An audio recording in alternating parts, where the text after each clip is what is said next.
my buddy Charlie and a civilian named Zeb with his own personal helicopter out of Wilmington, North Carolina. Like, without that civilian, that baby would be dead.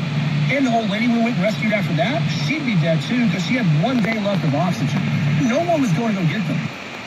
Like, not only is so again, it's insufficient federal response, too slow, lack of urgency, lack of planning and coordination.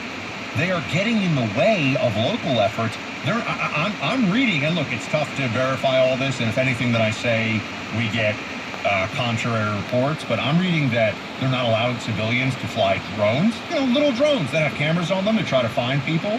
They've told people that have air assets, whether a propeller plane or a helo, a rotary wing, that they can't get up in the airspace, that they won't let people who have supplies get through roadblocks.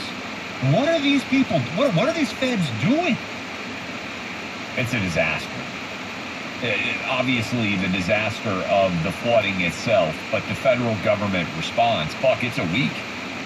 It's been a week now since this happened, and there are still people basically with no supplies, unreachable, unable to get any help at all. And the federal government is actually making it harder for good people in this area to be able to help respond to people in desperate need. It's just, it's indefensible. And again, you're right, and I think it's so important to tie this in. FEMA says they're out of money because FEMA money has been going to all the illegal immigrants coming into our country.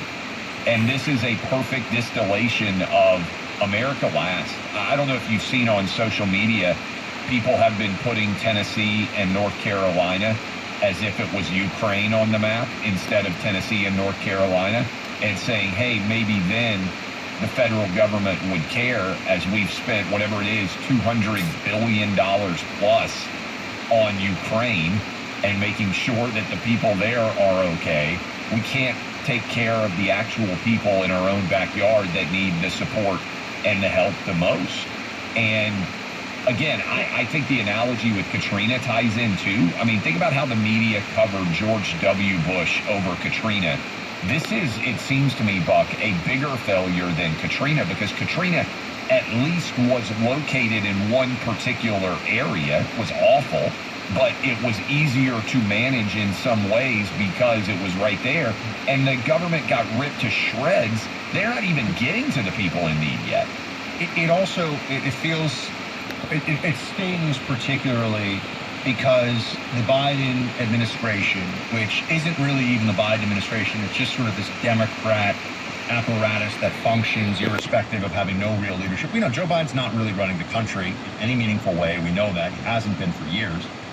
Kamala Harris is not a leader, is not a coordinator, is not a logistics capable individual. So who is really overseeing this response? Mayorkas is a clown who has overseen the worst border in the history of the United States, the biggest infiltration of immigration fraud for a whole range of means in the history of this country. And Mayorkas, through FEMA, is now directing this whole thing. Clay, to tell people that there's any problem with FEMA funding, never mind the actual usage of that funding, because you had to give it to migrants. You sit there, this isn't like, we raided the, the highway